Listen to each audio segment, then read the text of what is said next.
Punjabi radio USA ਸੁਣ ਰਹੇ ਸਾਰੇ ਹੀ ਮਾਣਯੋਗ ਅਤੇ ਸਤਿਕਾਰਤ ਸਰੋਤਿਆਂ ਨੂੰ ਪੰਜਾਬੀ ਰੇਡੀਓ USA ਦੀ ਟੀਮ ਅਤੇ ਮੇਰੇ ਰਾਜਕਨਵੀਰ ਸਿੰਘ ਵੱਲੋਂ ਆਪ ਜੀ ਨੂੰ ਬਹੁਤ ਪਿਆਰ ਸਤਿਕਾਰ ਸਹਿਤ ਦੋਨੋਂ ਹੱਥ ਜੋੜ ਕੇ ਨਿੱਘੀ ਜਿਹੀ ਸਤਿ ਸ੍ਰੀ ਅਕਾਲ ਸਭ ਨੂੰ ਜੀ ਨੂੰ ਆਖਦੇ ਹਾਂ। ਸੋ ਤੇ ਪ੍ਰੋਗਰਾਮ ਖਬਰ ਤੇ ਨਜ਼ਰ ਦੇ ਵਿੱਚ ਆਪ ਸਭ ਦਾ ਨਿੱਘਾ ਸਵਾਗਤ ਹੈ। ਸਾਡੇ ਅੱਜ ਦੇ ਖਬਰ ਤੇ ਨਜ਼ਰ ਦੇ ਸ਼ਾਮ ਦੇ ਬੁਲੇਟਿਨ ਦੇ ਵਿੱਚ ਆਪਣੇ ਨਾਲ ਜੁੜ ਚੁੱਕੇ ਨੇ ਹੁਣ ਪਟਿਆਲਾ ਸਟੂਡੀਓਜ਼ ਤੋਂ ਬਲਤੇਜ ਪੰਨੂ ਜੀ। ਬਲਤੇਜ ਪੰਨੂ ਜੀ ਨਿੱਘੀ ਜੀ ਆਇਆਂ ਨੂੰ ਪਿਆਰ ਭਰੀ ਸਤਿ ਸ੍ਰੀ ਅਕਾਲ ਜੀ। ਸਤਿ ਸ਼੍ਰੀ ਅਕਾਲ ਜੀ, ਧੰਨਵਾਦ ਜੀ, ਬਹੁਤ ਮਿਹਰਬਾਨੀ। ਸਾਡੇ ਅੱਜ ਦੇ ਪ੍ਰੋਗਰਾਮ ਖਬਰ ਤੇ ਨਜ਼ਰ ਨੂੰ ਸਪਾਂਸਰ ਕਰਦੇ ਨੇ ਖਾਲਸਾ ਇੰਸ਼ੋਰੈਂਸ ਏਜੰਸੀ ਵਾਲੇ, ਜਿਨ੍ਹਾਂ ਦੇ ਕੋਲੋਂ ਤੁਸੀਂ ਹਰ ਇੱਕ ਤਰੀਕੇ ਦੀ ਇੰਸ਼ੋਰੈਂਸ ਕਰਵਾ ਸਕਦੇ ਹੋ। ਇੰਸ਼ੋਰੈਂਸ ਬਾਰੇ ਪਤਾ ਕਰਨ ਲਈ ਕਾਲ ਕਰੋ ਨੰਬਰ 408-272-2500 ਦੇ ਉੱਤੇ। ਉਸ ਦੇ ਨਾਲ ਗੁਰਦੀਪ ਸਿੰਘ ਵਿਰਦੀ ਕਲੋਵਿਸ ਤੋਂ, ਇਸ਼ਾਨਜੀਤ ਸਿੰਘ ਕਲੋਟੀ ਯੂਬਾ ਸਿਟੀ ਤੋਂ, ਸਤਨਾਮ ਸਿੰਘ ਸ਼ੇਰਗਿੱਲ ਸੈਲਮਾ ਤੋਂ, ਬਹਾਦਰ ਸਿੰਘ ਗਿੱਲ ਫਾਊਲਰ ਤੋਂ, ਗੁਰਬੀਰ ਸਿੰਘ ਬਰਾੜ ਫਰੈਜ਼ਨੋ ਤੋਂ, ਮਨਦੀਪ ਸਿੰਘ ਸਰਬਜੀਤ ਕੌਰ ਸੈਨ ਹੋਜ਼ੇ ਤੋਂ, ਕਸ਼ਮੀਰ ਸਿੰਘ ਸੈਕਰਾਮੈਂਟੋ ਤੋਂ, ਹਰਵਿੰਦਰ ਸਿੰਘ ਸਮਰਾ ਯੂਬਾ ਸਿਟੀ ਤੋਂ, ਸੁੱਚਾ ਸਿੰਘ ਫਰੈਜ਼ਨੋ ਤੋਂ, ਹਰਬੰਸ ਸਿੰਘ ਉੱਪਲ ਯੂਬਾ ਸਿਟੀ ਤੋਂ। ਇਹਨਾਂ ਸਾਰਿਆਂ ਦਾ ਬਹੁਤ ਬਹੁਤ ਧੰਨਵਾਦ। ਜੇਕਰ ਤੁਸੀਂ ਜਾਂ ਕੋਈ ਹੋਰ ਕਾਰੋਬਾਰ ਇਸ ਪ੍ਰੋਗਰਾਮ ਨੂੰ ਸਪਾਂਸਰ ਕਰਨਾ ਚਾਹੁੰਦੇ ਹੋ, ਸੰਪਰਕ ਕਰੋ ਨੰਬਰ 408-722-7698 ਦੇ ਉੱਤੇ। ਗੱਲਬਾਤ ਦਾ ਸਿਲਸਿਲਾ ਪੰਨੂ ਜੀ ਸ਼ੁਰੂ ਕਰਦੇ ਹਾਂ। ਜਸ਼ਵੰਤ ਸਿਨਹਾ ਨੇ, ਜਿਨ੍ਹਾਂ ਨੇ ਪਿਛਲੇ ਦਿਨੀ ਇੱਕ ਬੜਾ ਚੀਰ-ਫਾੜ ਕਰਨ ਵਾਲਾ ਲੇਖ ਲਿਖਿਆ ਸੀ, ਪਹਿਲੋਂ ਜੇਤਲੀ ਦੇ ਦੁਆਲੇ ਸੀ ਹੋਏ ਅਤੇ ਕਹਿੰਦੇ ਹੁਣ ਮੋਦੀ ਦੇ ਉੱਤੇ ਵੀ ਉਹਨਾਂ ਨੇ ਸ਼ਬਦੀ ਜਿਹੜਾ ਵਾਰ ਕੀਤਾ। ਬਿਲਕੁਲ ਜੀ, ਬੇਸ਼ੱਕ ਭਾਰਤੀ ਜਨਤਾ ਪਾਰਟੀ ਦੇ ਵੱਲੋਂ ਡੈਮੇਜ ਕੰਟਰੋਲ ਕਰਨ ਦੇ ਤਹਿਤ ਯਸ਼ਵੰਤ ਸਿਨਹਾ ਹੋਰਾਂ ਦੇ ਮੁੰਡੇ ਜਯੰਤ ਸਿਨਹਾ ਨੂੰ ਜਿਹੜਾ ਦੀ ਉਹ ਬਲੀ ਦਾ ਬੱਕਰਾ ਬਣਾਇਆ ਗਿਆ, ਪਰ ਉਹ ਗੱਲ ਜਿਹੜੀ ਆ ਉਹ ਬਣੀ ਨਹੀਂ। ਤਕਰੀਬਨ 2 ਮਹੀਨੇ ਤੱਕ ਸਭ ਕੁਝ ਠੀਕ ਠਾਕ ਜਿਵੇਂ ਭਾਰਤੀ ਜਨਤਾ ਪਾਰਟੀ ਦੀ ਸਰਕਾਰ ਦੇ ਵਿੱਚ ਚੱਲ ਰਿਹਾ ਸੀਗਾ ਤੇ ਤੁਸੀਂ ਕਹਿ ਲਓ ਕਿ ਇੱਕ ਅਜੇਤੂ ਰੱਥ ਜਿਹੜਾ ਉਹ ਦੌੜ ਰਿਹਾ ਸੀਗਾ, ਪਰ ਇਹ ਰੱਥ ਐਡੀ ਤੇਜ਼ੀ ਦੇ ਨਾਲ ਜਿਹੜਾ ਜੀ ਉਹ ਲੀਹੋਂ ਲੈਣ ਵੱਲ ਨੂੰ ਤੁਰ ਪਿਆ। ਬਹੁਤੀਆਂ ਕਿਆਸ ਅਰਾਈਆਂ ਲੋਕਾਂ ਨੇ ਕੀਤੀਆਂ ਨਹੀਂ ਸੀਗੀਆਂ। ਯਸ਼ਵੰਤ ਸਿਨਹਾ ਹੋਰਾਂ ਦੇ ਵੱਲੋਂ ਜਿਹੜੀ ਪਿਛਲੇ ਦਿਨਾਂ ਦੇ ਵਿੱਚ ਗੱਲ ਆਖੀ ਗਈ ਸੀਗੀ, ਖਾਸ ਤੌਰ ਦੇ ਉੱਤੇ ਅਰਥਚਾਰੇ ਦੇ ਬਾਰੇ ਦੇ ਵਿੱਚ, ਉਹਨੂੰ ਲੈ ਕੇ ਤਕੜਾ ਤੂਫਾਨ ਜਿਹੜਾ ਜੀ ਉਹ ਸਰਕਾਰ ਦੇ ਵਿੱਚ ਖੜਾ ਹੋ ਗਿਆ। ਸਰਕਾਰ ਵਿਰੋਧੀਆਂ ਦੇ ਨਿਸ਼ਾਨੇ ਦੇ ਉੱਤੇ ਆ ਗਈ ਹੈ। ਸਾਬਕਾ ਵਿੱਤ ਮੰਤਰੀ ਯਸ਼ਵੰਤ ਸਿਨਹਾ ਹੋਰੀ ਇੱਥੇ ਰੁਕੇ ਨਹੀਂ, ਹੁਣ ਉਹਨਾਂ ਨੇ ਇਹ ਹਮਲੇ ਜਿਹੜੇ ਆ ਜੀ ਉਹ ਜਾਰੀ ਰੱਖੇ ਆ ਤੇ ਇਹ ਅਗਲੇ ਜਿਹੜਾ ਦੀ ਸਟੈਪ ਦੇ ਵਿੱਚ ਉਹਨਾਂ ਨੇ ਪ੍ਰਧਾਨ ਮੰਤਰੀ ਨਰਿੰਦਰ ਮੋਦੀ ਹੋਰਾਂ ਦੇ ਖਿਲਾਫ ਸਿੱਧਾ ਦੋਸ਼ ਜਿਹੜਾ ਦੀ ਲਾਤਾ ਤੇ ਪਹੁੰਚ ਤੋਂ ਦੂਰ ਪ੍ਰਧਾਨ ਮੰਤਰੀ ਉਹਨਾਂ ਨੂੰ ਦੱਸਿਆ ਜੀ। ਯਸ਼ਵੰਤ ਸਿਨਹਾ ਹੋਰਾਂ ਨੇ ਇਹ ਗੱਲ ਆਖੀ ਆ ਕਿ ਜਦੋਂ ਸਰਕਾਰ ਸੀਨੀਅਰ ਨੇਤਾਵਾਂ ਦੀ ਸੁਣਨ ਦੇ ਵਾਸਤੇ ਤਿਆਰ ਨਹੀਂ, ਪ੍ਰਧਾਨ ਮੰਤਰੀ ਦੇ ਕੋਲੇ ਸਮਾਂ ਹੈ ਨੀਗਾ ਮਿਲਣ ਦੇ ਵਾਸਤੇ, ਤੇ ਫਿਰ ਮੈਨੂੰ ਆਪਣੀ ਗੱਲ ਜਿਹੜੀ ਆ ਜੀ ਉਹ ਆਰਟੀਕਲ ਦੇ ਰਾਹੀਂ, ਅਖਬਾਰਾਂ ਦੇ ਰਾਹੀਂ ਹੀ ਜਿਹੜੀ ਆ ਉਹ ਰੱਖਣੀ ਪੈ ਰਹੀ ਆ। ਹੋਰ ਮੇਰੇ ਕੋਲੇ ਕੋਈ ਰਾਹ ਜਿਹੜਾ ਉਹ ਬਚਿਆ ਨਹੀਂ। ਸਾਬਕਾ ਵਿੱਤ ਮੰਤਰੀ ਯਸ਼ਵੰਤ ਸਿਨਹਾ ਹੋਰਾਂ ਦੇ ਵੱਲੋਂ ਕੀਤੇ ਗਏ ਇਹ ਖੁਲਾਸੇ ਜਾਂ ਚੀਰ-ਫਾੜ ਜਿਹੜੀ ਆ ਜੀ ਉਹਦੇ ਉੱਤੇ ਵਾਹਵਾ ਜਿਹੜੀ ਆ ਜੀ ਕੌੜ ਲੱਗੀ ਆ ਵਿੱਤ ਮੰਤਰੀ ਅਰੁਣ ਜੇਤਲੀ ਹੋਰਾਂ ਨੂੰ। ਕੱਲ ਦਿੱਲੀ ਦੇ ਵਿੱਚ ਇੱਕ ਸਮਾਗਮ ਦੇ ਵਿੱਚ ਉਹਨਾਂ ਦੇ ਹਾਲਾਤ ਜਿਹੜੇ ਸੀਗੇ ਜੀ ਉਹ ਵੇਖਣ ਵਾਲੇ ਸੀਗੇ, ਔਰ ਜਿਵੇਂ ਉਹਨਾਂ ਨੇ ਪੇਸ਼ੈਂਸ ਆਪਣੀ ਜਿਹੜੀ ਦੀ ਉਹ ਲੂਜ਼ ਕੀਤੀ, ਇੱਥੋਂ ਤੱਕ ਕੀਤਾ ਕਿ ਯਸ਼ਵੰਤ ਸਿਨਹਾ 80 ਸਾਲ ਦੀ ਉਮਰ ਦੇ ਵਿੱਚ ਨੌਕਰੀ ਭਾਲਣ ਵਾਲਾ ਬੰਦਾ ਹੈ। ਉਹਨਾਂ ਨੇ ਕਿਹਾ ਕਿ ਜਿਹੜਾ ਵਿੱਤ ਮੰਤਰੀ ਆਪਣਾ ਰਿਕਾਰਡ ਭੁੱਲ ਗਿਆ ਹੋਵੇ, ਨੀਤੀਆਂ ਦੀ ਥਾਂ ਦੇ ਉੱਤੇ ਪਰਸਨਲ ਟਿੱਪਣੀਆਂ ਜਿਹੜੀਆਂ ਦੀ ਉਹ ਕਰ ਰਿਹਾ ਹੋਵੇ, ਉਹਦੀ ਮਾਨਸਿਕ ਦਸ਼ਾ ਜਿਹੜੀ ਆ ਉਹ ਠੀਕ ਨਹੀਂ ਕਹੀ ਜਾ ਸਕਦੀ। ਏਡੇ ਸਖਤ ਲਫ਼ਜ਼ ਜਿਹੜੇ ਆ ਜੀ ਉਹ ਅਰੁਣ ਜੇਤਲੀ ਹੋਰਾਂ ਨੇ ਵਰਤੇ ਯਸ਼ਵੰਤ ਸਿਨਹਾ ਹੋਰਾਂ ਦੇ ਵਾਸਤੇ। ਐਕਚੁਅਲੀ ਯਸ਼ਵੰਤ ਸਿਨਹਾ ਹੋਰੀ ਜਿਹੜਾ ਜੀ ਉਹ ਵਿਰੋਧੀ ਧਿਰ ਦਾ ਰੋਲ ਇੱਕ ਕਿਸਮ ਦੇ ਨਾਲ ਵੱਡਾ ਜਿਹੜਾ ਜੀ ਉਹ ਨਿਭਾ ਗਏ। ਵਿਰੋਧੀ ਧਿਰਾਂ ਜਿਹੜੀਆਂ ਦੀ ਉਹ ਹੁਣ ਇਹਨੂੰ ਝੁਕ ਰਹੀਆਂ ਨੇ ਹੱਥੋਂ ਹੱਥੀ। ਖਾਸ ਤੌਰ ਦੇ ਉੱਤੇ ਉਸ ਸਮੇਂ ਦੇ ਵਿੱਚ ਜਿਹੜਾ ਦੀ ਸਾਰਾ ਕੁਝ ਆਇਆ ਜਦੋਂ ਕਿ 18 ਸ਼ੁਰੂ ਹੋਣ ਵਾਲਾ 17 ਜਿਹੜਾ ਜੀ ਉਹ ਆਪਣੇ ਅੰਤਲੇ ਮਹੀਨਿਆਂ ਵੱਲ ਨੂੰ ਵੱਧ ਰਿਹਾ, ਔਰ 18 ਦਾ ਵਰ੍ਹਾ ਉਹ ਹੋਊਗਾ ਜਿਹਦੇ ਵਿੱਚ ਇਹ ਹੋਊਗਾ ਕਿ 19 ਦੇ ਵਿੱਚ ਜਿਹੜਾ ਜੀ ਉਹ ਵਾਗਡੋਰ ਕਿਸ ਪਾਸੇ ਵੱਲ ਨੂੰ ਜਾਣੀ ਆ। ਹਾਲਾਂਕਿ ਕੇਂਦਰ ਦੀ ਸਰਕਾਰ ਜਾਂ ਪ੍ਰਧਾਨ ਮੰਤਰੀ ਦੀਆਂ ਯੋਜਨਾਵਾਂ ਜਿਹੜੀਆਂ ਨੇ ਉਹ ਬੜੇ ਅਜੀਬੋ-ਗਰੀਬ ਤਰੀਕੇ ਦੇ ਨਾਲ 22 ਵਾਲੀਆਂ ਨੇ, 19 ਵਾਲੀਆਂ ਜਿਹੜੀਆਂ ਜੀ ਉਹ ਹੈ ਨਹੀਂ ਗੀਆਂ। ਸੋ ਇਸ ਕਰਕੇ ਇਹ ਬੜਾ ਅਹਿਮ ਆ ਜੀ। ਔਰ ਦੂਸਰਾ ਹੀ ਅਹਿਮ ਗੱਲ ਇਹ ਹੈ ਕਿ ਗੁਜਰਾਤ ਦੇ ਵਿੱਚ ਜਿਹੜੀਆਂ ਵਿਧਾਨ ਸਭਾ ਦੀਆਂ ਚੋਣਾਂ ਹੋਣ ਵਾਲੀਆਂ ਨੇ, ਪਿਛਲੇ ਦਿਨਾਂ ਦੇ ਵਿੱਚ ਇਹ ਵੀ ਗੱਲਾਂ ਸਾਹਮਣੇ ਆਈਆਂ ਸੀਗੀਆਂ ਕਿ ਪ੍ਰਧਾਨ ਮੰਤਰੀ ਤੇ ਉਹਨਾਂ ਦੀ ਟੀਮ ਇਹ ਚਾਹੁੰਦੇ ਆ ਕਿ ਚੋਣਾਂ 18 ਦੇ ਵਿੱਚ ਕਰਵਾਈਆਂ ਜਾਣ, ਔਰ ਇਹ ਜਿਹੜਾ ਜੀ ਕੁਝ ਸੂਬਿਆਂ ਦੇ ਨਾਲ ਲੱਗਵੀਆਂ ਚੋਣਾਂ ਹੋਣ, ਭਾਵ ਕਿ ਗੁਜਰਾਤ ਤੇ ਰਾਜਸਥਾਨ ਇਹਦੇ ਵਿੱਚ ਜਿਹੜਾ ਜੀ ਉਹ ਇਨਕਲੂਡ ਹੋਵੇ। ਪਰ ਆਹ ਜਿਹੜਾ ਕੁਝ ਸਾਹਮਣੇ ਆ ਗਿਆ ਜੀ, ਮੈਨੂੰ ਨਹੀਂ ਲੱਗਦਾ ਇਹ ਯੋਜਨਾ ਦੇ ਉੱਤੇ ਹੁਣ ਜਿਹੜਾ ਜੀ ਕੰਮ ਹੋਊਗਾ 18 ਵਾਲਾ। ਜੀ ਜੀ ਜੀ। ਅਤੇ ਪੰਨੂ ਜੀ ਇੱਕ ਹੋਰ ਮੈਨੂੰ ਯਾਦ ਭੁੱਲ ਗਿਆ ਵੀ ਕਿਹੜੇ ਜਿਹੜੇ ਲੀਡਰ ਨੇ ਬਿਆਨ ਦਿੱਤਾ, ਉਹ ਕਹਿੰਦੇ ਵੀ ਜਿਹੜੀ ਡੀਮੋਨੀਟਾਈਜੇਸ਼ਨ ਹੋਈ ਆ ਇਹ ਅਮਰੀਕਾ ਦੀ ਚਾਲ ਦੇ ਤਹਿਤ ਹੋਈ ਆ, ਉਹਨਾਂ ਨੇ ਇਹ ਸਾਰਾ ਕੁਝ ਕਰਵਾਇਆ। ਦੇਖੋ ਜਿਹੜੇ ਇਹ ਰਾਜਨੀਤਿਕ ਲੋਕ ਨੇ ਜੀ, ਇਹਨਾਂ ਦੀਆਂ ਇਹੀ ਜਾਣਨ, ਇਹ ਤਾਂ ਇਹਨਾਂ ਨੂੰ ਦੇਖ ਕੇ ਛਿੱਕ ਵੀ ਆਉਂਦੀ ਹੈ ਨਾ, ਤੇ ਉਹ ਜਾਂ ਤਾਂ ਪਾਕਿਸਤਾਨ ਦਾ ਹੱਥ ਹੁੰਦਾ ਵਿੱਚ, ਤੇ ਜਾਂ ਕਿਸੇ ਹੋਰ ਗੁਆਂਢੀ ਮੁਲਕ ਦਾ ਜਿਹੜਾ ਜੀ ਉਹ ਹੱਥ ਹੁੰਦਾ। ਇਹ ਤਾਂ ਇੱਕ ਘੜੇ ਘੜਾਏ ਜੇ ਇਹਨਾਂ ਦੇ ਜਿਹੜੇ ਹੈਗੇ ਨੇ ਜੀ। ਅਮਰੀਕਾ ਨੇ ਭਾਰਤ ਦੀ ਡੀਮੋਨੀਟਾਈਜੇਸ਼ਨ ਤੋਂ ਕੀ ਲੈਣਾ ਸੀਗਾ? ਇਹ ਮੇਰਾ ਖਿਆਲ ਇਹਦਾ ਦਾ ਜਵਾਬ ਤਾਂ ਉਹ ਲੀਡਰ ਹੀ ਜਿਹੜੇ ਆ ਜੀ ਉਹ ਦੇ ਸਕਦੇ ਆ। ਜਿੱਥੋਂ ਤੱਕ ਇਕੋਨਮੀ ਦੀ ਗੱਲ ਹੈ, ਮੇਰਾ ਖਿਆਲ ਜੇ ਅਮਰੀਕਨ ਆਪਾਂ ਪਾਲਿਸੀਜ਼ ਦੇਖੀਏ ਤਾਂ ਉਹ ਚਾਈਨਾ ਨੂੰ ਬਰਾਬਰ ਦੇ ਉੱਤੇ ਰੱਖਣ ਦੇ ਵਾਸਤੇ ਹਮੇਸ਼ਾ ਭਾਰਤ ਦੀ ਜਿਹੜੀ ਹੈ ਜੀ ਉਹ ਮਦਦ ਕਰਦਾ ਰਿਹਾ। ਇਸ ਪੱਖੋਂ ਕਿ ਚਾਈਨਾ ਬਹੁਤੇ ਵੱਡੇ ਤਰੀਕੇ ਨਾਲ ਉੱਭਰੇ ਨਾ, ਤਾਂ ਜਿਹੜਾ ਭਾਰਤੀ ਅਰਥਚਾਰਾ ਹੈ ਜੀ ਉਹਨੂੰ ਲੈਟ ਡਾਊਨ ਕਰਨ ਦੇ ਵਾਸਤੇ ਅਮਰੀਕਾ ਕਿਵੇਂ ਕੰਮ ਕਰ ਸਕਦਾ? ਕਿੱਦਾਂ ਕਰ ਸਕਦਾ? ਬਿਲਕੁਲ ਬਿਲਕੁਲ। ਅਗਲੀ ਆਪਾਂ ਪੰਨੂ ਜੀ ਗੱਲ ਕਰੀਏ ਵੀ ਪੰਜਾਬ ਟੈਕਨੀਕਲ ਯੂਨੀਵਰਸਿਟੀ ਦੇ ਸਾਬਕਾ VC ਦੇ ਉੱਤੇ ਭ੍ਰਿਸ਼ਟਾਚਾਰ ਦੇ ਦੋਸ਼। ਜੀ ਇਹ ਜਿਹੜੀ ਪੰਜਾਬ ਟੈਕਨੀਕਲ ਯੂਨੀਵਰਸਿਟੀ ਆ, ਇਹਦਾ ਸਾਬਕਾ ਵਾਈਸ ਚਾਂਸਲਰ ਜਿਹੜਾ ਡਾਕਟਰ ਰਜਨੀਸ਼ ਅਰੋੜਾ, ਉਹਦੇ ਵੱਲੋਂ ਆਪਣੇ 5 ਸਾਲਾਂ ਦੇ ਕਾਰਜਕਾਲ ਦੇ ਦੌਰਾਨ ਬਹੁਤ ਸਾਰੀਆਂ ਬੇਨਿਯਮੀਆਂ ਜਿਹੜੀਆਂ ਔਰ ਭ੍ਰਿਸ਼ਟਾਚਾਰ ਜਿਹੜੇ ਆ ਜੀ ਉਹ ਕੀਤੇ ਗਏ ਆ। ਜਾਂਚ ਮੁਕੰਮਲ ਜਿਹੜੀ ਹੋਈ ਆ ਉਹਦੇ ਵਿੱਚ ਉਹਨੂੰ ਬੇਨਿਯਮੀਆਂ ਦੇ ਵਾਸਤੇ ਜ਼ਿੰਮੇਵਾਰ ਠਹਿਰਾਇਆ ਗਿਆ। ਹੁਣ ਪੰਜਾਬ ਟੈਕਨੀਕਲ ਮੰਤਰੀ ਚਰਨਜੀਤ ਸਿੰਘ ਚੰਨੀ ਹੋਰਾਂ ਨੇ ਮੁੱਖ ਮੰਤਰੀ ਨੂੰ ਜਿਹੜਾ ਜੀ ਲਿਖਿਆ ਕਿ ਉਹਦੇ ਖਿਲਾਫ FIR ਦਰਜ ਕੀਤੀ ਜਾਵੇ ਤੇ ਅਦਾਲਤ 'ਚ ਮੁਕੱਦਮਾ ਦਰਜ ਜਿਹੜਾ ਜੀ ਉਹ ਕੀਤਾ ਜਾਵੇ। ਮੁੱਖ ਮੰਤਰੀ ਹੋਰਾਂ ਦੇ ਕੋਲੇ ਇਹ ਚਿੱਠੀ ਪਹੁੰਚ ਗਈ ਹੈ ਜੀ। ਅਜੇ ਉੱਧਰੋਂ ਕੋਈ ਜਵਾਬ ਜਿਹੜਾ ਉਹ ਨਹੀਂ ਆਇਆ। 2 ਮਹੀਨੇ ਪਹਿਲਾਂ ਸਾਬਕਾ IAS ਅਧਿਕਾਰੀ SS ਢਿੱਲੋਂ ਨੇ ਇਹਦੇ ਸੰਬੰਧੀ ਰਿਪੋਰਟ ਜਿਹੜੀ ਹੈ ਜੀ ਉਹ ਕਾਰਜਕਾਰੀ ਵਾਈਸ ਚਾਂਸਲਰ ਜਿਹੜੇ ਵਜਰਾਲਿੰਗਮ ਹੈ ਉਹਨਾਂ ਨੂੰ ਸੌਂਪੀ ਸੀਗੀ। ਅਕਾਲੀ ਭਾਜਪਾ ਸਰਕਾਰ ਦੇ ਵੇਲੇ ਸੂਬੇ ਦੀ ਵਿਜੀਲੈਂਸ ਨੇ ਕੁਝ ਸ਼ਿਕਾਇਤਾਂ ਦੀ ਜਾਂਚ ਕੀਤੀ ਸੀਗੀ, ਪਰ ਸਿਆਸੀ ਦਬਾਅ ਪੈ ਗਿਆ ਜਿਹਦੇ ਕਰਕੇ ਇਹ ਰਿਪੋਰਟ ਜਨਤਕ ਨਹੀਂ ਸੀ ਕੀਤੀ ਗਈ। ਉਦੋਂ ਦੀ ਸਰਕਾਰ ਨੇ ਅਰੋੜਾ ਦੇ 14 ਅਹੁਦੇ ਤੋਂ ਹਟਣ ਮਗਰੋਂ ਜਾਂਚ ਦੇ ਹੁਕਮ ਦਿੱਤੇ ਸੀਗੇ, ਪਰ ਇਹ ਹੁਕਮ ਸਿਰਫ ਕਾਗਜ਼ਾਂ ਦੇ ਵਿੱਚ ਹੀ ਜਿਹੜੇ ਸੀਗੇ ਉਹ ਰਹਿ ਗਏ। ਸਾਬਕਾ IAS ਅਧਿਕਾਰੀ ਦੇ ਵੱਲੋਂ ਜਾਂਚ ਦੇ ਹੁਕਮ ਜਿਹੜੇ ਸੀਗੇ ਜੀ ਪੰਜਾਬ ਟੈਕਨੀਕਲ ਯੂਨੀਵਰਸਿਟੀ ਦੇ ਸਾਬਕਾ ਕਾਰਜਕਾਰੀ ਵਾਈਸ ਚਾਂਸਲਰ ਕਾਹਨ ਸਿੰਘ ਪੰਨੂ ਹੋਰਾਂ ਨੇ ਦਿੱਤੇ ਸੀਗੇ, ਜਿਹੜੇ ਕਿ 19 ਦੇ ਕਰੀਬ ਸ਼ਿਕਾਇਤਾਂ ਦੇ ਉੱਤੇ ਕੇਂਦਰਿਤ ਸੀਗੇ। ਇਹਦੇ ਦੌਰਾਨ 9 ਜਿਹੜੀਆਂ ਸ਼ਿਕਾਇਤਾਂ ਨੇ ਉਹ ਸਹੀ ਪਾਈਆਂ ਗਈਆਂ ਨੇ। ਜਿਹੜੀ ਖਾਸ ਤੌਰ ਦੇ ਉੱਤੇ ਸ਼ਿਕਾਇਤਾਂ ਜਿਹਦੇ ਕਰਕੇ ਇਹ ਸਾਰੀ ਜਿਹੜੀ ਇਹਦੀ ਜਾਂਚ ਸਾਹਮਣੇ ਆਈ ਹੈ, ਉਹਦੇ ਵਿੱਚ ਆਪਣੇ ਕਿਸੇ ਦੋਸਤ ਦੀ ਸਲਾਹਕਾਰ ਕੰਪਨੀ NIT ਨੂੰ 24.35 ਕਰੋੜ ਰੁਪਏ ਦਾ ਕੰਮ ਬਿਨਾਂ ਕਿਸੇ ਨੇਮ ਤੋਂ ਸੌਂਪ ਦੇਣਾ, ਬੋਰਡ ਆਫ ਗਵਰਨਰਸ ਦੀ ਪ੍ਰਵਾਨਗੀ ਬਿਨਾਂ ਕੰਪਨੀ ਨੂੰ ਦਾਖਲਿਆਂ ਦੀ 8% ਦੀ ਕਮਿਸ਼ਨ ਦੀ ਇਜਾਜ਼ਤ ਦੇਣਾ, ਨੇਮਾਂ ਦੇ ਵਿਰੁੱਧ ਡੀਨ ਡਾਕਟਰ NP ਸਿੰਘ ਨੂੰ ਵਿਸਥਾਰ ਦੇਣਾ, PTU ਦੇ ਦਿੱਲੀ ਕੈਂਪਸ ਦੇ ਉੱਤੇ 1 ਕਰੋੜ 65 ਲੱਖ ਰੁਪਈਆ ਖਰਚ ਦੇਣਾ, 6 ਇੰਜੀਨੀਅਰਿੰਗ ਕਾਲਜ ਆਫ ਐਕਸੀਲੈਂਸ ਨਾ ਖੋਲਣਾ, ਨੇਮਾਂ ਤੋਂ ਬਿਨਾਂ ਕੰਪਨੀਆਂ ਨੂੰ ਸਲਾਹਕਾਰ ਕੋਆਰਡੀਨੇਟਰ ਜਿਹੜਾ ਜੀ ਉਹ ਨਿਯੁਕਤ ਕਰ ਦੇਣਾ, ਤੇ ਜਿਹੜੇ ਸਟੂਡੈਂਟ ਸੀਗੇ ਉਹਨਾਂ ਤੋਂ ਜਬਰੀ ਮੁੜ ਕੇ ਮੁਲਾਂਕਣ ਜਿਹੜੇ ਜੀ ਉਹ ਕਰਵਾਉਣੇ ਜਿਹੜੇ ਪੇਪਰਾਂ ਦੇ, ਤਾਂ ਕਿ ਉਹ ਜਿਹੜੀ ਉਹ ਬਣਾਈ ਜਾ ਸਕੇ। ਸਾਰੀਆਂ ਜਿਹੜੀਆਂ ਦੇ ਉਹ ਫਾਈਨਲ ਲੈਂਦੇ ਤੇ ਪੂਰੇ ਜਵਾਬ ਜਿਹੜਾ ਜੀ ਜਿਹੜੇ DC ਨੇ ਰਜਨੀਸ਼ ਅਰੋੜਾ ਅਜੇ ਨਹੀਂ ਦੇ ਰਹੇ। ਜੀ ਜੀ।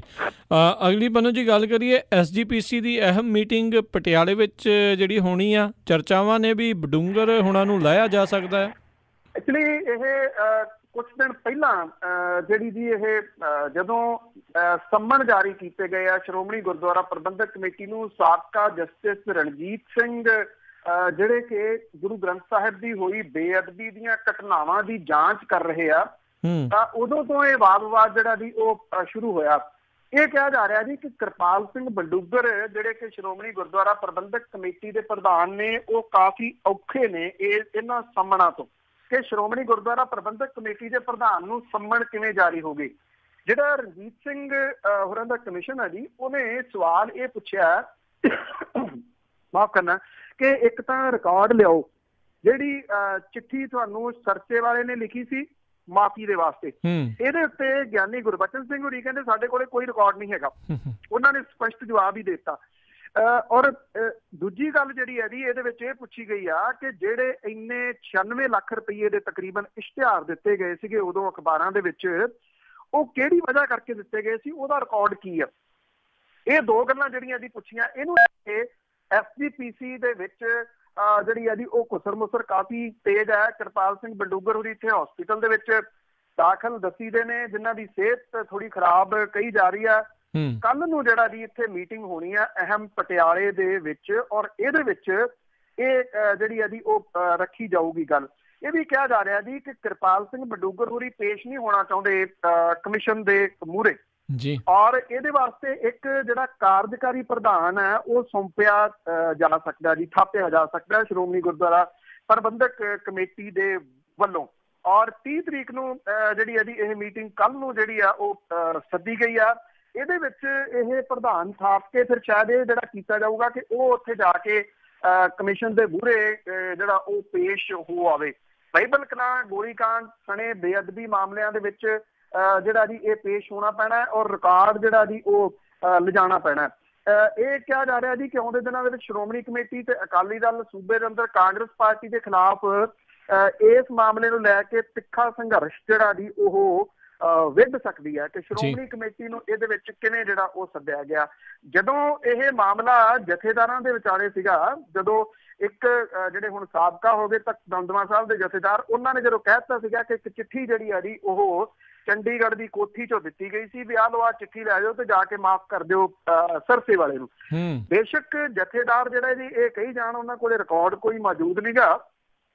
ਸੋਸ਼ਲ ਮੀਡੀਆ ਦੇ ਉੱਤੇ ਅਕਾਲ ਤਖਤ ਦੇ ਜਥੇਦਾਰ ਦੇ ਵੱਲੋਂ ਮਾਫੀ ਵਾਲੀ ਚਿੱਠੀ ਤੇ ਮੁੜ ਕੇ ਮਾਫੀ ਵਾਪਸ ਲੈਣ ਵਾਲੀ ਜਿਹੜੀ ਚਿੱਠੀ ਹੈ ਜੀ ਉਹ ਮੌਜੂਦ ਆ, ਔਰ ਉਹਦੇ ਤੋਂ ਮੁਨਕਰ ਨਹੀਂ ਹੋਇਆ ਜਾ ਸਕਦਾ। ਜਥੇਦਾਰ ਸਾਹਿਬ ਦਾ ਜਿਹੜਾ ਜਵਾਬ ਸੀਗਾ ਨਾ ਕਿ ਇਹੋ ਜਿਹੀਆਂ ਚਿੱਠੀਆਂ ਆਉਂਦੀਆਂ ਜਾਂਦੀਆਂ ਰਹਿੰਦੀਆਂ, ਇਹ ਕੋਈ ਆਉਣ ਜਾਣ ਵਾਲੀ ਚਿੱਠੀ ਨਹੀਂ ਸੀ। ਬਹੁਤ ਅਹਿਮ ਜਿਹੜਾ ਜੀ ਉਹ ਇਸ਼ੂ ਸੀਗਾ ਜਿਹਨੇ ਕਿ ਪੰਜਾਬ ਦੇ ਵਿੱਚ ਇੱਕ ਬਹੁਤ ਵੱਡਾ ਵਾਵੇਲਾ ਜਿਹੜਾ ਜੀ ਉਹ ਖੜਾ ਕਰ ਦਿੱਤਾ ਸੀਗਾ। ਔਰ ਜਦੋਂ ਇਹ ਸਾਰਾ ਕੁਝ ਹੋਇਆ ਉਦੋਂ ਬਾਅਦ ਹੀ ਗੁਰੂ ਗ੍ਰੰਥ ਸਾਹਿਬ ਦੀ ਬੇਅਦਬੀ ਦੀਆਂ ਘਟਨਾਵਾਂ ਲਗਾਤਾਰ ਹੋਣ ਲੱਗੀਆਂ ਸੀਗੀਆਂ। ਜੀ ਜੀ ਅਗਲੀ ਆਪਾਂ ਪੰਨੂ ਜੀ ਗੱਲ ਕਰਦੇ ਹਾਂ ਪਰਾਲੀ ਸਾੜਨ ਵਾਲੇ ਮਾਮਲੇ ਦੇ ਉੱਤੇ ਸਰਕਾਰ ਤੇ ਕਿਸਾਨ ਆਮੋ ਸਾਹਮਣੇ। ਜਦੋਂ ਇੱਥੇ 5 ਦਿਨ ਦਾ ਜਿਹੜਾ ਮੋਰਚਾ ਲਾਇਆ ਸੀਗਾ ਕਿਸਾਨਾਂ ਨੇ, ਉਹਨਾਂ ਨੇ ਉਹ ਜਦੋਂ ਮੋਰਚਾ ਸਮਾਪਤ ਕੀਤਾ ਤੇ ਉਹਦੇ ਵਿੱਚ ਜਿਹੜੀ ਮੇਨ ਗੱਲ ਸੀ ਉਹਨਾਂ ਨੇ ਇਹ ਆਖੀ ਕਿ ਪਰਾਲੀ ਵਾਲੇ ਮਾਮਲੇ ਦੇ ਉੱਤੇ ਸਰਕਾਰ ਧੱਕਾ ਨਾ ਕਰੇ, ਜਾਂ ਤਾਂ ਸਾਨੂੰ ਮੁਆਵਜ਼ਾ ਦੇਵੇ ਜਾਂ ਫਿਰ ਅਸੀਂ ਸਮੂਹਕ ਰੂਪ ਦੇ ਵਿੱਚ ਪਰਾਲੀ ਫੂਕਾਂਗੇ। ਜਿੱਦਣ ਇਹ ਮੋਰਚਾ ਸਮਾਪਤ ਹੁੰਦਾ ਉਸ ਤੋਂ ਅਗਲੇ ਦਿਨ ਮੁੱਖ ਮੰਤਰੀ ਹੋਰਾਂ ਦਾ ਜਿਹੜਾ ਜੀ ਬਿਆਨ ਆਇਆ ਕਾਫੀ ਸਖਤ ਕਿ ਇਸ ਮਾਮਲੇ ਦੇ ਉੱਤੇ ਸਰਕਾਰ ਪੂਰੀ ਸਖਤੀ ਕਰੂਗੀ। ਪੰਚਾਇਤਾਂ ਨੂੰ ਜਵਾਬਦੇਹ ਜਿਹੜਾ ਜੀ ਉਹ ਬਣਾਇਆ ਗਿਆ ਕਿ ਜਿੱਥੇ ਪਰਾਲੀ ਸੜੂਗੀ ਉੱਥੋਂ ਦੀ ਪੰਚਾਇਤ ਤੇ ਸਰਪੰਚ ਜਿਹੜਾ ਜੀ ਜਵਾਬਦੇਹ ਹੋਊਗਾ, ਮਾਮਲੇ ਉਹਨਾਂ ਦੇ ਉੱਤੇ ਦਰਜ ਕੀਤੇ ਜਾਣਗੇ। ਇਹ ਕਰਨੇ ਪੈਣਾ ਸੀਗਾ ਸਖਤੀ ਜੀ। ਉਹਦਾ ਕਾਰਨ ਨੈਸ਼ਨਲ ਗ੍ਰੀਨ ਟ੍ਰਿਬਿਊਨਲ ਹੈ ਜੀ, ਉਹਦੇ ਵੱਲੋਂ ਜਿਹੜੀ ਲਗਾਤਾਰ ਦਬਾਅ ਜਿਹੜਾ ਉਹ ਪਾਇਆ ਜਾ ਰਿਹਾ। ਜਿਹੜਾ ਪੰਜਾਬ ਪੋਲਿਊਸ਼ਨ ਕੰਟਰੋਲ ਬੋਰਡ ਹੈ ਉਹਨੇ ਨੈਸ਼ਨਲ ਗ੍ਰੀਨ ਟ੍ਰਿਬਿਊਨਲ ਦੇ ਆਦੇਸ਼ਾਂ ਦੇ ਉੱਤੇ ਜਿਹੜਾ ਜੀ ਸ਼ਿਕੰਜਾ ਕੱਸਣ ਦੀਆਂ ਤਿਆਰੀਆਂ ਜਿਹੜੀਆਂ ਉਹ ਵਿੱਢੀਆਂ ਨੇ। ਟ੍ਰਿਬਿਊਨਲ ਦੇ ਵੱਲੋਂ 5 ਅਕਤੂਬਰ ਨੂੰ ਰਿਵਿਊ ਬੈਠਕ ਸੱਦੀ ਗਈ ਹੈ ਜੀ, ਜਿਹਦੇ ਕਰਕੇ ਪੰਜਾਬ ਸਰਕਾਰ ਹਰਕਤ ਦੇ ਵਿੱਚ ਹੈ।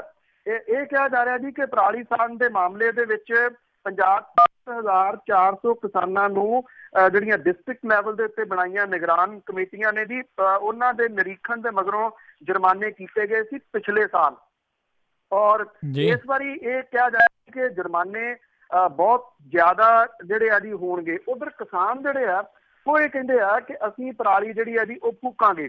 ਕੱਲ ਮੋਹਾਲੀ ਦੇ ਵਿੱਚ ਪਰਾਲੀ ਜਿਹੜੀ ਸੀਗੀ ਸੜਕ ਦੇ ਉੱਤੇ ਫੂਕ ਕੇ ਸਰਕਾਰ ਦੇ ਖਿਲਾਫ ਜਿਹੜਾ ਸੀਗਾ ਜੀ ਉਹ ਰੋਸ ਮੁਜ਼ਾਹਰਾ ਕੀਤਾ ਗਿਆ। ਧਾਰਾ 144 ਤੋੜ ਕੇ ਸੂਬਾ ਪੱਧਰੀ ਧਰਨਾ ਜਿਹੜਾ ਸੀਗਾ ਜੀ ਇਹ ਦਿੱਤਾ ਗਿਆ ਮੋਹਾਲੀ ਦੇ ਵਿੱਚ। ਔਰ ਇਹ ਆਖਿਆ ਗਿਆ ਜੀ ਕਿ ਥਾਂ ਦੇ ਉੱਤੇ ਜਿਹੜੇ ਕਿਸਾਨ ਨੇ ਉਹ ਪਰਾਲੀ ਨੂੰ ਸਾੜ ਕੇ ਸਰਕਾਰ ਦੇ ਵਿਰੁੱਧ ਆਪਣਾ ਰੋਸ ਪ੍ਰਗਟ ਕਰਨਗੇ। ਹੁਣ ਜਦੋਂ ਕਿ ਝੋਨਾ ਜਦੋਂ ਪੱਕ ਗਿਆ ਆਲਮੋਸਟ, ਇਹਦੀ ਕਟਾਈ ਜਿਹੜੀ ਹੈ ਜੀ ਅਗਲੇ 2-4 ਦਿਨਾਂ ਦੇ ਦੌਰਾਨ ਸ਼ੁਰੂ ਹੋ ਜਾਣੀ ਹੈ ਤੇ ਉਦੋਂ ਬਾਅਦ ਸਰਕਾਰ ਤੇ ਕਿਸਾਨ ਇਸ ਪਰਾਲੀ ਨੂੰ ਲੈ ਕੇ ਜਿਹੜਾ ਜੀ ਉਹ ਆਮੋ ਸਾਹਮਣੇ ਹੋਣਗੇ। ਪਰ ਜਿਸ ਕਿਸਮ ਦੇ ਨਾਲ ਨੋਟੀਫਿਕੇਸ਼ਨ ਜਾਰੀ ਕਰਕੇ ਪੰਚਾਇਤਾਂ ਨੂੰ ਜਵਾਬਦੇਹ ਬਣਾਇਆ ਗਿਆ, ਇਹਦੇ ਨਾਲ ਮਾਮਲਾ ਜਿਹੜਾ ਜੀ ਉਹ ਕਾਫੀ ਹੱਦ ਤੱਕ ਪੇਚੀਦਾ ਜਿਹੜਾ ਜੀ ਉਹ ਹੋਊਗਾ।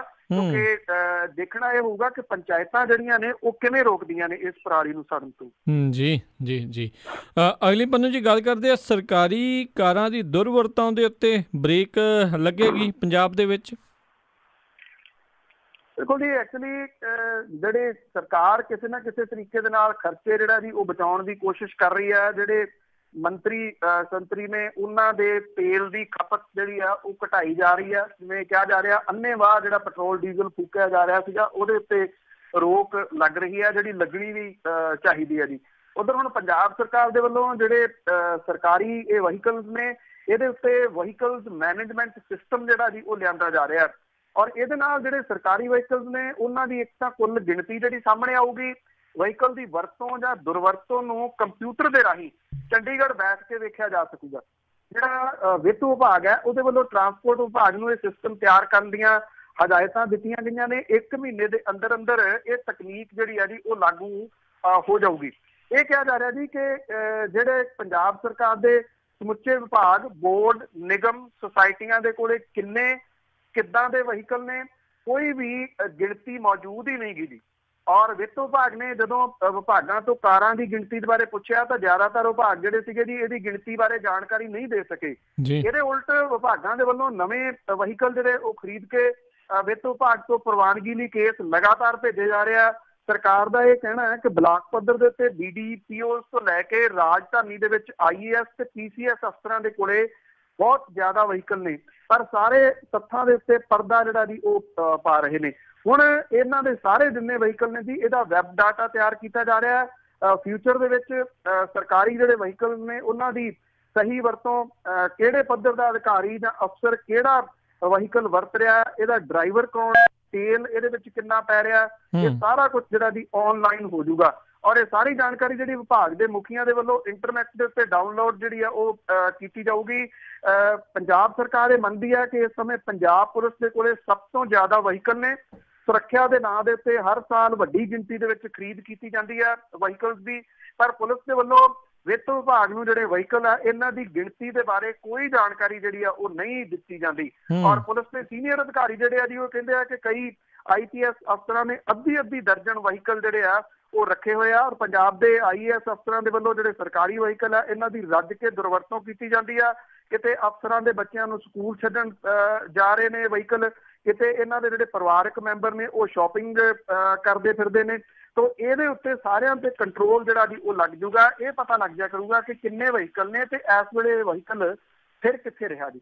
ਤੋ ਜਿਹੜੇ ਅਫਸਰ ਇਹਦੀ ਦੁਰਵਰਤੋਂ ਕਰ ਰਹੇ ਆ, ਦੇਖਣਾ ਇਹ ਹੋਊਗਾ ਕਿ ਇਹ ਜਿਹੜੀ ਹਾਈਟੈਕ ਤਕਨੀਕ ਹੈ ਇਹਦਾ ਉਹ ਤੋੜ ਫਿਰ ਕਿਵੇਂ ਲੱਭਦੇ ਆ ਜੀ। ਜੀ ਜੀ ਜੀ। ਅਗਲੀ ਗੱਲ ਕਰਦੇ ਆ, ਸਕੂਲਾਂ ਦੇ ਵਿੱਚ ਵਰਦੀਆਂ ਦੇਣ ਦੇ ਲਈ ਵੀ ਪੰਜਾਬ ਸਰਕਾਰ ਦੇ ਕੋਲ ਪੈਸੇ ਮੁੱਕੇ?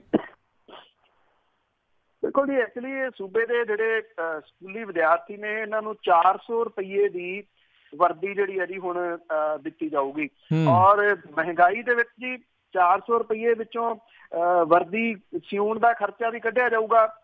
ਸਰਵ ਸਿੱਖਿਆ ਅਭਿਆਨ ਦੇ ਤਹਿਤ ਭਾਰਤ ਸਰਕਾਰ ਜਿਹੜੀ ਹੈ ਜੀ ਉਹ ਸੂਬਾ ਸਰਕਾਰਾਂ ਦੇ ਸਾਂਝੇ ਪ੍ਰੋਗਰਾਮ ਦੇ ਤਹਿਤ ਪਹਿਲੀ ਜਮਾਤ ਤੋਂ ਲੈ ਕੇ 8ਵੀਂ ਜਮਾਤ ਤੱਕ ਦੇ ਜਿਹੜੇ ਸਟੂਡੈਂਟਸ ਨੇ ਉਹਨਾਂ ਨੂੰ ਮੁਫਤ ਵਰਦੀਆਂ ਜਿਹੜਾ ਉਹ ਦਿੰਦੀ ਆ।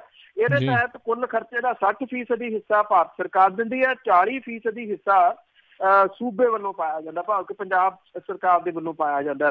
ਪਹਿਲੀ ਤੋਂ 8ਵੀਂ ਜਮਾਤ ਤੱਕ ਦੇ ਵਿਦਿਆਰਥੀਆਂ ਨੂੰ 400 ਰੁਪਏ ਕੀਮਤ ਦੀ ਵਰਦੀ ਜਿਹੜੀ ਮੁਹੱਈਆ ਕਰਾਉਣ ਦੇ ਵਾਸਤੇ ਕੋਈ 60 ਕਰੋੜ ਤੇ 63 ਲੱਖ ਰੁਪਏ ਚਾਹੀਦੇ ਸੀਗੇ, ਪਰ ਫੰਡਾਂ ਦੀ ਘਾਟ ਕਰਕੇ ਸਰਕਾਰ ਦੇ ਵੱਲੋਂ ਸਿਰਫ 5ਵੀਂ ਜਮਾਤ ਤੱਕ ਦੇ ਬੱਚਿਆਂ ਨੂੰ ਵਰਦੀਆਂ ਦੇਣ ਦਾ ਫਿਲਹਾਲ 35 ਕਰੋੜ ਤੇ 52 ਲੱਖ ਰੁਪਏ ਦਾ ਬਜਟ ਜਿਹੜਾ ਜੀ ਉਹ ਜਾਰੀ ਕੀਤਾ ਗਿਆ। ਪਹਿਲੀ ਤੋਂ 8ਵੀਂ ਜਮਾਤ ਤੱਕ ਦੀਆਂ ਜਿਹੜੀਆਂ ਸਟੂਡੈਂਟਸ ਨੇ ਅਨੁਸੂਚਿਤ ਜਾਤੀਆਂ, SC, ਗਰੀਬੀ ਰੇਖਾ ਤੋਂ ਹੇਠਾਂ, ਇਹਨਾਂ ਨੂੰ ਵਰਦੀਆਂ ਜੀ ਉਹ ਮੁਹੱਈਆ ਕਰਾਈਆਂ ਜਾਣਗੀਆਂ। ਬਾਕੀ ਜਿਹੜੇ ਨੇ ਜੀ ਉਹ ਅਜੇ ਫੰਡਾਂ ਦੀ ਘਾਟ ਕਰਕੇ ਸਿਰਫ ਪਹਿਲੀ ਤੋਂ 5ਵੀਂ ਤੱਕ ਦੇ ਜਿਹੜੇ ਸਟੂਡੈਂਟਸ ਨੇ ਉਹਨਾਂ ਨੂੰ ਵਰਦੀਆਂ ਦਿੱਤੀਆਂ ਜਾਣੀਆਂ। 6ਵੀਂ ਤੋਂ 8ਵੀਂ ਦੇ ਜਿਹੜੇ ਸਟੂਡੈਂਟਸ ਨੇ ਉਹਨਾਂ ਨੂੰ ਗ੍ਰਾਂਟ ਬਾਅਦ ਦੇ ਵਿੱਚ ਜਿਹੜਾ ਜੀ ਉਹ ਸੋਚਿਆ ਜਾਊਗਾ। 400 ਰੁਪਏ ਦੇ ਵਿੱਚ ਵਰਦੀ ਉਹ ਮੁਹੱਈਆ ਕਰਾਉਣੀ ਪੈਣੀ।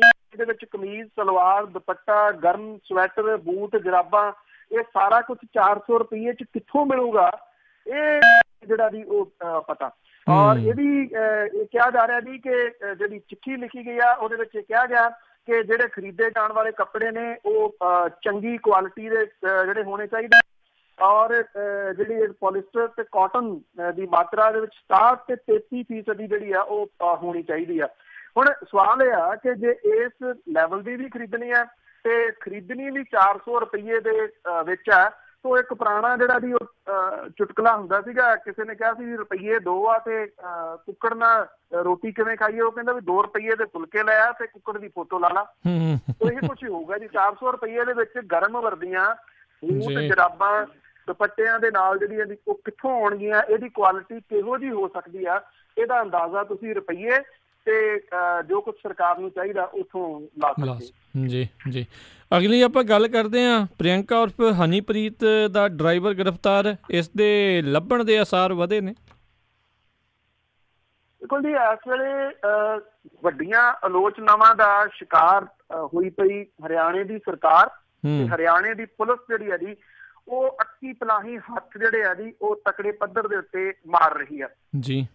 ਹੁਣ ਉਹਨੇ ਦਾਅਵਾ ਕੀਤਾ ਜੀ ਕਿ ਜਿਹੜਾ ਇਹ ਡੇਰਾ ਮੁਖੀ ਤੇ ਹਨੀਪ੍ਰੀਤ ਦਾ ਵਿਸ਼ੇਸ਼ ਡਰਾਈਵਰ ਸੀਗਾ ਜੀ ਰਕੇਸ਼, ਇਹਨੂੰ ਗ੍ਰਿਫਤਾਰ ਕਰ ਲਿਆ।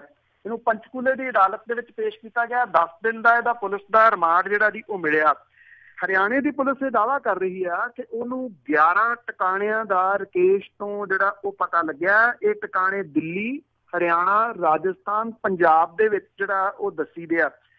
ਇਹ ਕਿਹਾ ਜਾ ਰਿਹਾ ਜੀ ਕਿ ਹਰਿਆਣੇ ਦੀ ਪੁਲਿਸ ਦੇ ਵੱਲੋਂ ਛਾਪੇਮਾਰੀ ਜਿਹੜੀ ਆ ਉਹ ਕੀਤੀ ਜਾ ਸਕਦੀ ਆ। ਹਰਿਆਣੇ ਦੀ ਪੁਲਿਸ ਦੇ ਕੁਝ ਸੂਤਰ ਇਹ ਵੀ ਦਾਅਵਾ ਕਰਦੇ ਆ ਕਿ ਹਨੀਪ੍ਰੀਤ ਦੀ ਗ੍ਰਿਫਤਾਰੀ ਤੇ ਅਦਿੱਤਿਆ ਇੰਸਾ ਦੀ ਗ੍ਰਿਫਤਾਰੀ ਜਿਹੜੀ ਆ ਉਹ ਉਹਨਾਂ ਦੇ ਵਾਸਤੇ ਚੈਲੰਜ ਬਣੀ ਆ ਤੇ ਹਨੀਪ੍ਰੀਤ ਦੀ ਗ੍ਰਿਫਤਾਰੀ ਜਿਹੜੀ ਆ ਰਕੇਸ਼ ਦੀ ਗ੍ਰਿਫਤਾਰੀ ਤੋਂ ਬਾਅਦ ਕਿਸੇ ਸਮੇਂ ਵੀ ਹੋ ਸਕਦੀ ਆ। ਇਹ ਦਾਅਵਾ ਹਰਿਆਣੇ ਦੀ ਪੁਲਿਸ ਜਿਹੜੀ ਆ ਜੀ ਉਹ ਕਰ ਰਹੀ ਹੈ। ਨਾਲ ਦੀ ਨਾਲ ਜਿਹੜੀ ਹਰਿਆਣੇ ਦੀ ਪੁਲਿਸ ਹੈ ਜੀ ਉਹਦੇ ਉੱਤੇ ਇਸ ਗੱਲ ਨੂੰ ਲੈ ਕੇ ਵੀ ਕਿੰਤੂ ਪਰੰਤੂ ਹੋ ਰਿਹਾ ਹੈ ਕਿ ਸਰਸੇ ਵਾਲੇ ਦੇ ਸੈੱਲ ਜਿਹੜੇ ਨੇ ਉਹ ਸੀਨੀਅਰ ਅਫਸਰਾਂ ਦੇ ਰੂਪ ਦੇ ਵਿੱਚ ਅੰਦਰ ਮੌਜੂਦ ਨੇ। ਜਦੋਂ ਛਾਪੇਮਾਰੀ ਜਿਹੜੀ ਹੈ ਜੀ ਉਹ ਹੋਣੀ ਹੁੰਦੀ ਆ ਉਹ ਪਹਿਲਾਂ ਪਤਾ ਲੱਗ ਜਾਂਦਾ, ਜਿਹਦੇ ਕਰਕੇ ਹਨੀਪ੍ਰੀਤ ਤੇ ਅਦਿੱਤਿਆ ਇੰਸਾ ਜਿਹੜਾ ਜੀ ਉਹ ਲਗਾਤਾਰ ਬਚਦੇ ਤੁਰੇ ਆ ਰਹੇ ਨੇ। ਜਿਹੜੀ ਹਰਿਆਣੇ ਦੀ ਪੁਲਿਸ ਸੀਗੀ ਜੀ ਉਹ ਖਾਨਾ ਪੂਰਤੀ ਦੇ ਵਾਸਤੇ ਨੇਪਾਲ ਬਾਰਡਰ ਦੇ ਉੱਤੇ ਤਾਂ ਡੇਰੇ ਲਾ ਕੇ ਬੈਠੀ ਰਹੀ, ਉੱਥੇ ਪੋਸਟਰ ਲਾਈ ਜਾਂਦੀ ਹਨੀਪ੍ਰੀਤ ਦੇ, ਉਹ ਦਿੱਲੀ ਚ ਤੁਰੀ ਫਿਰਦੀ ਸੀ ਪਿਛਲੇ ਦਿਨੀ। ਇਹ ਕਿਹਾ ਜਾ ਰਿਹਾ ਜੀ ਕਿ ਐਕਚੁਅਲੀ ਜਿਹੜੇ ਕੁਛ ਨੇਤਾ ਲੋਕ ਨੇ ਜਾਂ ਜਿਹੜੇ ਅਫਸਰ ਲੋਕ ਨੇ ਉਹਨਾਂ ਦੀ ਹੀ ਨਿਗਰਾਨੀ ਦੇ ਵਿੱਚ ਕਿਤੇ ਨਾ ਕਿਤੇ ਹਨੀਪ੍ਰੀਤ ਜਿਹੜੀ ਹੈ ਜੀ ਉਹ ਲਗਾਤਾਰ ਪੁਲਿਸ ਤੋਂ ਬਚਦੀ ਆ ਰਹੀ ਹੈ। ਹੁਣ ਜਿਹੜੀ ਪੁਲਿਸ ਇਹ ਕਹਿੰਦੀ ਆ ਕਿ ਰਕੇਸ਼ ਦੀ ਗ੍ਰਿਫਤਾਰੀ ਤੋਂ ਬਾਅਦ ਉਹ ਉਹਦੇ ਤੱਕ ਪਹੁੰਚ ਸਕਦੀ ਹੈ। ਵੇਖਣਾ ਇਹ ਹੋਊਗਾ ਕਿ 10 ਦਿਨ ਦੇ ਪੁਲਿਸ ਰਿਮਾਂਡ ਤੋਂ ਬਾਅਦ ਰਕੇਸ਼ ਜਿਹੜਾ ਉਹ ਕੀ ਕੁਛ ਪੁਲਿਸ ਨੂੰ ਦੱਸਦਾ ਤੇ ਉਹਦੀ ਛਾਪੇਮਾਰੀ ਇਸ ਵਾਰੀ ਕਾਮਯਾਬ ਹੁੰਦੀ ਹੈ ਜਾਂ ਨਹੀਂ। ਜੀ ਜੀ। ਅਗਲੀ ਆਪਾਂ ਗੱਲ ਕਰੀਏ ਪੰਨੂ ਜੀ ਵੀ ਮਨਰੇਗਾ ਜਿਹੜੀ ਸਕੀਮ ਆ ਉਸ ਦੇ ਤਹਿਤ 85% ਦੀ ਜਿਹੜੇ ਮਜ਼ਦੂਰ ਆ ਉਹਨਾਂ ਨੂੰ ਜਿਹੜੀ ਉਹਨਾਂ ਦੀ ਕਹਿ ਲਓ ਵੀ ਤਨਖਾਹ ਆ ਕਦੀ ਵੀ ਸਮੇਂ ਸਿਰ ਨਹੀਂ ਮਿਲੀ। ਬਿਲਕੁਲ ਜੀ, ਇਹ ਸਾਲ ਦੇ ਵਿੱਚ 100 ਦਿਨ ਰੁਜ਼ਗਾਰ ਦੀ ਗਰੰਟੀ ਵਾਲੀ ਦੁਨੀਆ ਦੀ ਸਭ ਤੋਂ ਵੱਡੀ ਰੁਜ਼ਗਾਰ ਯੋਜਨਾ ਜਿਹੜੀ ਹੈ ਜੀ ਇਹ ਮਜ਼ਦੂਰਾਂ ਤੱਕ ਜਿਹੜੀ ਬਹੁਤ ਸੁਸਤ ਚਾਲ ਦੇ ਨਾਲ ਜਿਹੜੀ ਉਹ ਚੱਲ ਰਹੀ ਹੈ। ਵੈਸੇ ਇਹਦਾ ਫੁੱਲ ਨਾਮ ਜਿਹੜਾ ਜੀ ਮਹਾਤਮਾ ਗਾਂਧੀ ਦਿਹਾਤੀ ਰੁਜ਼ਗਾਰ ਗਰੰਟੀ ਯੋਜਨਾ ਹੈ। 8 ਸਾਲ ਇਹਨੂੰ ਹੋਣ ਵਾਲੇ ਆ। ਬਹੁਤੇ ਮਜ਼ਦੂਰਾਂ ਨੂੰ ਇਹਦੀ ਜਾਣਕਾਰੀ ਤੱਕ ਨਹੀਂ ਕਿ ਉਹ ਕੰਮ ਜਦੋਂ ਚਾਹੁਣ ਉਸ ਸਮੇਂ ਲੈਣ ਦਾ ਸੰਵਿਧਾਨਕ ਹੱਕ ਰੱਖਦੇ ਆ, ਜਿਹਦੇ ਕਰਕੇ ਪੰਜਾਬ ਦੇ ਅੰਦਰ 85% ਕਾਮਿਆਂ ਨੂੰ ਸਮੇਂ ਸਿਰ ਦਿਹਾੜੀ ਨਹੀਂ ਮਿਲੀ ਤੇ ਕਿਸੇ ਨੂੰ ਵੀ ਕੰਮ ਨਾ ਮਿਲਣ ਦੇ ਉੱਤੇ ਬੇਰੁਜ਼ਗਾਰੀ ਭੱਤਾ ਨਹੀਂ ਦਿੱਤਾ ਗਿਆ, ਜਦੋਂ ਕਿ ਸੰਵਿਧਾਨਕ ਹੱਕ ਉਹਨਾਂ ਕੋਲ ਇਹ ਹੈਗਾ ਜੀ। 3 ਸਾਲਾਂ ਦੇ ਦੌਰਾਨ ਮਨਰੇਗਾ ਦੀ ਜ਼ਮੀਨੀ ਸਥਿਤੀ ਜਿਹੜੀ ਜਾਣਨ ਦੇ ਵਾਸਤੇ ਇੱਕ ਲੇਖਾ ਜੋਖਾ ਜਿਹੜਾ ਕਰਵਾਇਆ ਗਿਆ, ਜਿਹਦੇ ਵਿੱਚ national level monitoring, common review mission and internal audit on MNREGA ਜਿਹੜੀ ਹੈ ਜੀ ਇਹ ਰਿਪੋਰਟ 27 ਰਾਜਾਂ ਦੇ ਨਮੂਨੇ ਦੇ ਅਧੀਨ ਜਿਹੜੇ ਲਗਭਗ 2500 ਪਿੰਡਾਂ ਦੇ 46% ਜਿਹੜੇ ਕਾਮੇ ਨੇ ਜੀ ਉਹ ਅਣਜਾਣ ਨੇ ਆਪਣੇ ਹੱਕਾਂ ਤੋਂ ਤੇ ਉਹਨਾਂ ਦੇ ਹੱਕ ਜਿਹੜੇ ਜੀ ਇਹ ਕੀ ਨੇ। ਸਾਲ 16-17 ਦੇ ਕੰਮ ਦੀ ਸਮੀਖਿਆ ਜਿਹੜੀ ਹੈ ਜੀ ਉਹਦੇ ਵਿੱਚ ਇਹ ਪਾਇਆ ਗਿਆ ਸੀ ਕਿ 42% ਕਾਮਿਆਂ ਨੂੰ ਇਹ ਪਤਾ ਨਹੀਂ ਕਿ ਜੇ ਸਮੇਂ ਸਿਰ ਕੰਮ ਨਹੀਂ ਮਿਲਦਾ ਤਾਂ ਉਹ ਬੇਰੁਜ਼ਗਾਰੀ ਭੱਤਾ ਵੀ ਲੈ ਸਕਦੇ ਆ। ਕਰਨਾਟਕ, ਮੱਧ ਪ੍ਰਦੇਸ਼, ਰਾਜਸਥਾਨ, ਮਹਾਰਾਸ਼ਟਰ, ਝਾਰਖੰਡ ਦੇ ਵਿੱਚ ਮਨਰੇਗਾ ਜਿਹੜਾ ਜੀ ਉਹ ਠੀਕ ਹੋਇਆ। ਝਾਰਖੰਡ ਸਰਕਾਰ ਨੇ ਤਾਂ 450 ਕਰੋੜ ਰੁਪਏ ਦਾ ਰਿਵਾਲਵਿੰਗ ਫੰਡ ਸਥਾਪਿਤ ਕੀਤਾ, ਜਿਹਦੇ ਵਿੱਚੋਂ ਬੇਰੁਜ਼ਗਾਰੀ ਭੱਤਾ ਜਾਂ ਹੋਰ ਕੰਮ ਚਲਾਇਆ ਜਾਂਦਾ। 2 ਸਾਲਾਂ ਤੋਂ ਵੱਡੇ ਪੱਧਰ ਦੇ ਉੱਤੇ ਜੌਬ ਕਾਰਡ ਵੀ ਜਿਹੜੇ ਆ ਜੀ ਉਹ ਰਿਨਿਊ ਨਹੀਂ ਹੋਏ, ਕਾਮਿਆਂ ਨੂੰ ਰਸੀਦ ਦੇਣ ਤੋਂ ਪਾਸਾ ਵੱਟਿਆ ਜਾਂਦਾ। ਪੰਜਾਬ ਦੇ ਵਿੱਚ ਜੇ ਗੱਲ ਕਰੀਏ ਤਾਂ ਜਿਹੜਾ ਚਾਲੂ ਵਿੱਤੀ ਸਾਲ ਹੈ 17-18 ਦੇ ਦੌਰਾਨ ਮਗਨਰੇਗਾ ਦੀ ਸਥਿਤੀ ਇਹ ਆ ਕਿ ਜਿਹੜੀਆਂ 13,000 ਜਿਹੜੀਆਂ ਪੰਚਾਇਤਾਂ ਵਿੱਚੋਂ ਅਜੇ ਤੱਕ ਤਕਰੀਬਨ 4100 ਪੰਚਾਇਤਾਂ ਨੇ ਆਪਣੇ ਪਿੰਡਾਂ ਦੇ ਵਿੱਚ 1 ਪੈਸਾ ਵੀ ਅਜੇ ਤੱਕ ਨਹੀਂ ਖਰਚਿਆ। ਔਰ ਪਿਛਲੇ ਸਾਲ 46% ਗ੍ਰਾਮ ਸਭਾਵਾਂ ਦੇ ਕੋਲੋਂ ਲੇਬਰ ਬਜਟ ਜਿਹੜਾ ਜੀ ਉਹ ਪਾਸ ਕਰਵਾਇਆ ਗਿਆ ਸੀਗਾ। ਪੰਜਾਬ ਦੇ ਲੋਕਾਂ ਨੇ 2 ਅਕਤੂਬਰ ਤੋਂ 30 ਨਵੰਬਰ ਤੱਕ ਗ੍ਰਾਮ ਸਭਾਵਾਂ ਦੇ ਇਜਲਾਸਾਂ ਦੇ ਵਿੱਚ ਮਗਨਰੇਗਾ ਦੇ ਲੇਬਰ ਬਜਟ ਜਿਹੜੇ ਜੀ ਉਹ ਪਾਸ ਕਰਨੇ ਸੀਗੇ। ਐਕਚੁਅਲੀ ਜੇ ਇਹਦੀ ਡਿਟੇਲ ਦੇ ਵਿੱਚ ਜਾਇਆ ਜਾਵੇ ਤਾਂ ਇਹਦੇ ਵਿੱਚ ਬਹੁਤ ਕੁਝ ਜਿਹੜਾ ਜੀ ਉਹ ਮੌਜੂਦ ਹੈ ਮਜ਼ਦੂਰਾਂ ਦੇ ਵਾਸਤੇ।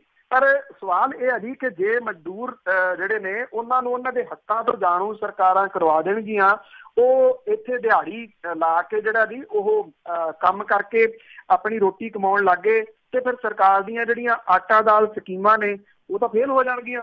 ਇਸ ਕਰਕੇ ਸਰਕਾਰਾਂ ਜਿਹੜੀਆਂ ਨੇ ਜੀ ਉਹ ਦੱਸਦੀਆਂ ਹੀ ਨਹੀਂ ਮਜ਼ਦੂਰਾਂ ਨੂੰ ਕਿ ਉਹਨਾਂ ਦੇ ਹੱਕ ਕੀ ਨੇ ਤੇ ਕਿਵੇਂ ਉਹ ਦਿਹਾੜੀ ਲਾ ਕੇ ਆਪਣੀ ਰੋਟੀ ਜਿਹੜੀ ਆ ਉਹ ਕਮਾ ਸਕਦੇ ਆ।